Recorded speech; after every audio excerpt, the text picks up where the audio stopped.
The Luncheon by Somerset Maugham. I caught sight of her at the play, and in an answer to her beckoning, I went over during the interval and sat down beside her. It was long since I had last seen her, and if someone had not mentioned her name, I hardly think I would have recognized her. She addressed me brightly. ये writer बोल रहा है कि एक play में हम उसको देखें, वो हमको हाथ से इशारा कर रही थी. बेकनिंग मतलब signalling by a movement of the head और हैंड. वो हाथ से इशारा करके बुलाई. तो ये राइटर उठकर इंटरवल में उसके पास गया, और अगर कोई दूसरा उसका नाम लेकर उसको नहीं बुलाता, उस लेडी का, तो राइटर उसको पहचानता भी नहीं, क्योंकि काफ़ी पुराना बात है ये.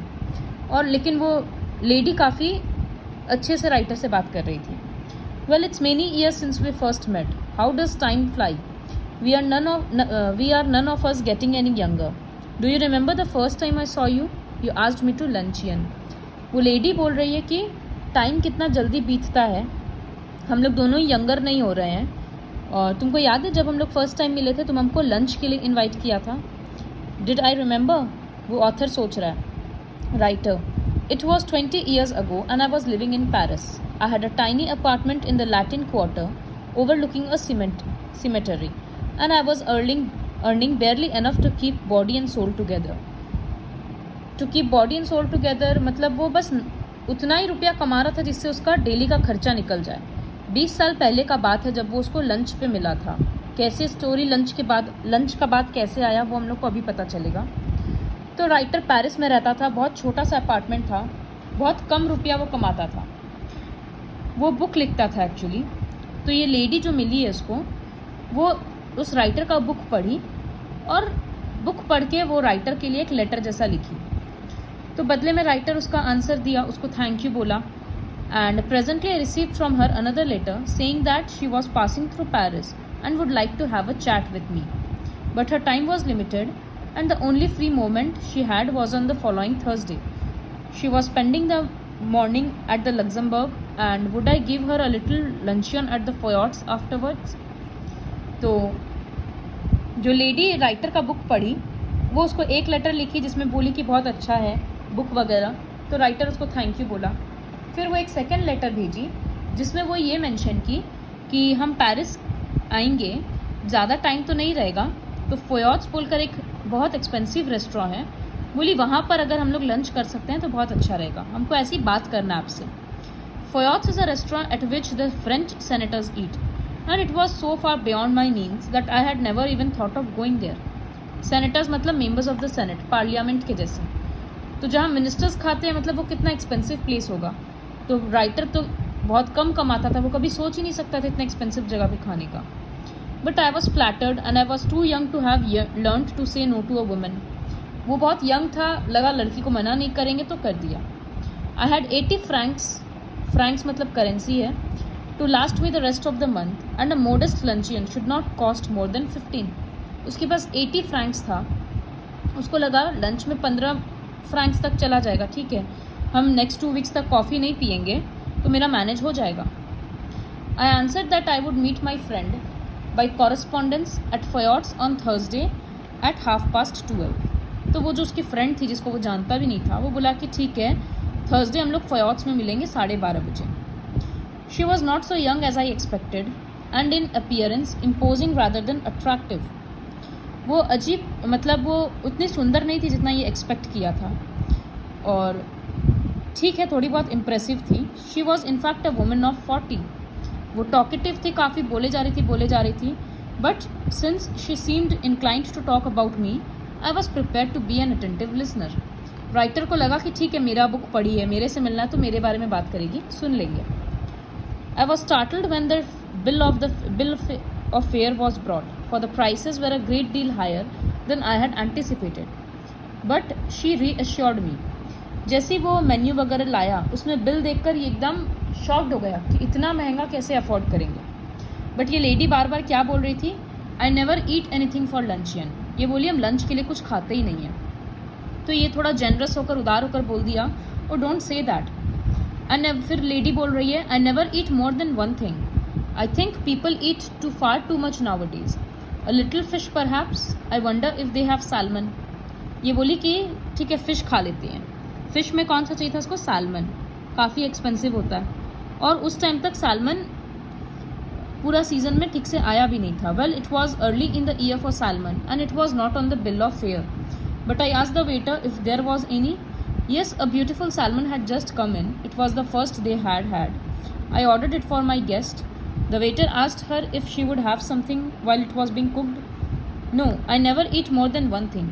Unless you had a little caviar. I never mind caviar. तो कावियार हम लोगों को पता है एक एक्सपेंसिव डिश होता है जो फिश का एग से बनता है. पहले तो वो बोली कुछ खाएंगे ही नहीं. फिर राइटर उसको एक बार बोला तो वो बोली ठीक है हम सैल्मन खा लेंगे, तो वो बहुत एक्सपेंसिव है. वेटर उससे ऐसे ही पूछा कि ठीक है जब तक आपका मील बनेगा क्या आप कुछ खाएंगे? तो बोलती नहीं हम एक चीज़ से ज़्यादा तो कुछ खाते नहीं हैं, लेकिन अगर कावियार आ सकता है तो हम खा लेंगे. My heart sank a little. Writer को बहुत दुख हुआ. I knew I could not afford caviar, but I could not very well tell her that. I told the waiter by all means to bring caviar. For myself, I chose the cheapest dish on the menu, and that was a mutton chop. तो वो अपने लिए mutton order किया. अब वो lady को तो बोल नहीं सकता था कि कावियार एक्सपेंसिव है हम नहीं दिला पाएंगे. तो वो वेटर को बोला ठीक है ले आओ. I think you are unwise to eat meat, she said. I don't know how you can expect to work after eating heavy things like chops. I don't think in overloading my stomach. वो उल्टा writer को ही ज्ञान दे रही है. वो बोल रही है कि पता नहीं इतना हैवी चीज़ खाकर तुम पूरा दिन काम कैसे कर पाओगे. हम तो जनरली इतना ओवरलोड नहीं खाते हैं. Then came the question of drink. तो ये बोल रही कि नहीं हम तो ड्रिंक के लिए कुछ नहीं लेंगे लंच में. राइटर बोला कि हम भी नहीं लेंगे accept white wine.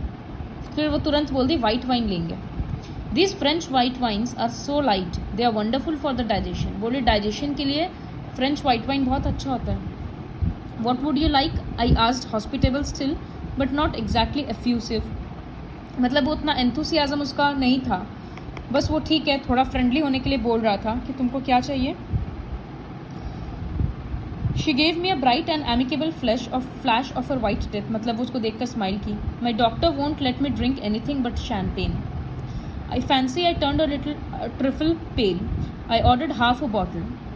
I mentioned casually that my doctor had absolutely forbidden me to drink champagne. What are you going to drink then? Water. ये बोलती है मेरा डॉक्टर हमको बोला है कि शैम्पेन पीने के लिए. तो वो ठीक है हाफ बॉटल मंगा लिया. अब ये राइटर बोलता है कि मेरा डॉक्टर हमको एकदम मना किया कुछ भी पीने, तो हम तो नहीं लेंगे. What are you? तो ये बोली क्या पिएगा तुम बदले में? तो he said water. She ate the caviar and she ate the salmon. She talked gaily of art and literature and music, but I wondered what the bill would come to. When my mutton chop arrived, she took me quite seriously to task. I see that you are in the habit of eating a heavy lunch. I'm sure it's a mistake. Why don't you follow my example and just eat one thing? I'm sure you'd feel so much better for it. ये कैसा मजाक कर रही है उसके साथ. मतलब she is actually serious, but ये कैसा जोक लग रहा होगा राइटर को. वो इतना कुछ वो खा रही है और वो ड्रिंक कर रही है. राइटर बस मटन खा रहा है, उसके लिए वो उसको बोल रही है कि तुम इतना हैवी मत खाया करो, ये तुम्हारा गलती हो रहा है, मेरे जैसे बस लंच पे एक चीज़ लिया करो. I am only going to eat one thing, I said as the waiter came again with the bill of fare. वो फिर से मेन्यू वगैरह कुछ लेकर आया, तो ये उसको ये लेडी को बोला कि हम एक ही चीज़ खाएंगे ऐसे भी जो मेरा आ चुका है. She waved him aside with an airy gesture. No I never eat anything for luncheon, just a bite. I never want more than that, and I eat that more as an excuse for conversation than anything else. I couldn't possibly eat anything more unless they had some of those giant asparagus. I should be sorry to leave Paris without having some of them. ये waiter को पहले मना कर रही थी. बोलती है कि हम तो इतना लंच पे खाते नहीं हैं, और वो भी हम जो खा रहे हैं थोड़ा बहुत वो तो कन्वर्सेशन चालू रखने के लिए खा रहे हैं कि हम लोग बात करते रहें.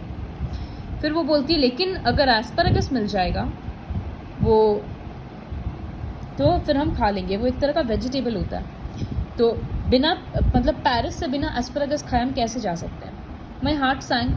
I had seen them in the shops and I knew that they were horribly expensive. My mouth had often watered at the sight of them. काफ़ी एक्सपेंसिव था इसलिए राइटर कभी खुद के लिए भी नहीं खरीदा. Madam wants to know if you have any of those giant asparagus. I asked the waiter. तो वो वेटर से पूछा कि एस्पेरेगस है क्या. I tried with all my might to will him to say no. A happy smile spread over his broad, priest-like face. मतलब writer इतना चाह रहा था कि वेटर मना कर दे कि नहीं एस्पेरेगस नहीं है, लेकिन वो एकदम स्माइल करते हुए बोला है. I am not in the least hungry my guest sighed, but if you insist I don't mind having some asparagus. वो सब खाना था उसको, लेकिन वो सब के लिए एक ही चीज़ बोल रही थी कि हम तो कुछ नहीं खाएंगे. तो राइटर ऑर्डर कर दिया. फिर वो बोली कि तुमको नहीं खाना एस्पेरेगस. तो राइटर बोला नहीं, हम नहीं खाएंगे. I know there are people who don't like them. The fact is you ruin your palate by all the meat you eat. बोल रही तुम्हारा भूख एक्चुअली सारा मीट के कारण ख़त्म हो गया, ख़राब हो गया. फिर एस्पेरेगस को खो रहा था, वेट कर रहा था. Panic seized me. It was not the question now how much money I should have left over for the rest of the month. अब उसका ये चिंता नहीं था कि मेरे लिए पूरा महीना बचाने का खर्चा रहेगा कि नहीं. अब उसका टेंशन ये हो गया कि बिल देने तक का भी रुपया है कि नहीं. पहले वो सोचा था 15 फ्रैंक में हो जाएगा. अब उसको लग रहा है कि 80 फ्रैंक से ज़्यादा हो जाएगा तो हम बिल कैसे पे करेंगे. It would be mortifying to find myself 10 francs short. उसको लग रहा था कि 10 फ्रैंक अगर शॉर्ट पड़ जाएगा बिल में तो क्या हम अपने गेस्ट से बोरो करेंगे, कैसे कर सकते हैं ये काम हम. तो ये अपना I made up my mind that I would put my hand in my pocket and with a dramatic cry start up and से it had been picked.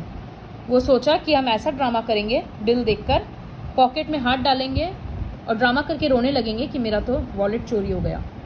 Of course awkward लगेगा. अगर उसके पास भी मनी नहीं होगा तो बिल कौन पे करेगा. तब ओनली ऑप्शन यही होगा कि हम अपना घड़ी रख देंगे गिरवी और बोलेंगे कि हम वापस आके रुपया देंगे. एस्पेरेगस आ गया. काफ़ी साइज़ में बड़ा था, जूसी था एंड एपेटाइजिंग. मतलब देखकर काफ़ी टेस्टी लग रहा था. The smell of the melted butter tickled my nostrils, but all I could do was to watch my guest thrust them down in large mouthfuls. At last, she finished. Coffee, I said. Yes, just an ice cream and coffee. वो formality के लिए बोला कि ठीक है coffee, तो ये बोलते हैं हाँ आइसक्रीम और coffee. I was past caring now, so I ordered coffee for myself and an ice cream and coffee for her. अब उसको लग रहा था कि जब बिल बढ़ ही जा रहा है तो हम भी क्यों ना पी लें. उसको कोई फ़र्क नहीं पड़ा था कि बिल कितना होगा. तो वो अपने लिए भी कॉफ़ी मंगाया और उसके लिए कॉफ़ी और ice cream. You know there is one thing I thoroughly believe in, she said, जैसे वो आइसक्रीम खा रही थी, कि one should always get up a meal feeling one could eat a little more. तो वो बोल रही है कि हमेशा इतना खाना चाहिए, इतना ही खाना चाहिए कि अगर उठे तो लगे कि हाँ वापस खा सकते हैं. मतलब पूरा भर के नहीं खाना चाहिए. तो ये उससे पूछ लिया कि क्यों तुमको अभी भी भूख लग रहा है. वो थी oh no I am not hungry you see. हम तो लंच करते ही नहीं हैं. हम तो कॉफ़ी लेंगे मॉर्निंग में कॉफ़ी लेते हैं and then dinner. But I never eat more than one thing for lunch. I was speaking for you. बोलती हम तो तुम्हारे लिए बोल रहे थे. Oh I see. Then a terrible thing happened while we were waiting for the coffee. The head waiter came to us bearing a large basket full of peaches. They had the blush of an innocent girl. They had the rich tone of an Italian landscape. But surely peaches were not in season then. Lord knew what they cost. I knew too a little later, for my guest, going on with her conversation, absent-mindedly took one. Head waiter इस तरह से peach का basket ले आया. Peach का season में नहीं था तो काफ़ी एक्सपेंसिव रहेगा, ये इसको पता था. बट ये लेडी क्या की बात करते करते एक पीच उठा के खाने लग गई. You see, you have filled your stomach with a lot of meat, my one miserable little chop, and you can't eat anymore. But I have just a snack and I shall enjoy a peach. अब वो क्या बोल रही कि तुम तो देखो mutton खा के अपना पेट इतना भर लिया है, हम तो बस हल्का फुल्का स्नैक लिए थे, इसलिए हम पीच आराम से enjoy कर सकते हैं. The bill came and when I paid it, I found that I had only enough for quite inadequate tip. Her eyes rested for an instant on the 3 francs I left for the waiter. I knew that she thought me mean. But then I walked out of the restaurant. I had the whole month before me and not a penny in my pocket. तो इसका मतलब bill कितने का आया? 77 Franks का bill आया. तो उसके पास बस 3 फ्रैंक बचा था, वो टिप में दिया. उसके पास पूरा रुपया ख़त्म. ये लेडी सोच रही होगी कि कितना कंजूस है, कितना कम रुपया टिप में दिया. लेकिन इसी को पता था कि अब इसके दिमाग में ये चल रहा है कि पूरा महीना हमको ख़त्म करना है और मेरे पास 1 रुपया नहीं है. Follow my example, she said as we shook hands, and never eat more than one thing for luncheon. वो उसको अभी भी यही बात बोल रही है कि मेरा एग्जाम्पल फॉलो कर लो, लंच पे एक चीज़ से ज़्यादा मत खाया करो. I'll do better than that, I retorted. I will eat nothing for dinner tonight. वो उसका और मजाक उड़ा दे, मतलब इरिटेट होकर थोड़ा वो बोला कि एक काम करते हैं, मुझसे भी अच्छा काम करेंगे, हम डिनर पे कुछ नहीं खाएंगे. Humorist, she cried gaily, jumping into a cab. You are quite a humorist. वो बोल रही कि तुम काफ़ी अच्छा मजाक कर लेता है. But I have had my revenge at last. Today she weighs 21 stone. 21 stone यहाँ लिखा है conversion. 1 stone equals to 6.35 kgs. तो राइटर का रिवेंज क्या था कि वो इतनी हेल्दी हो गई थी. So this is the chapter the लंचियन.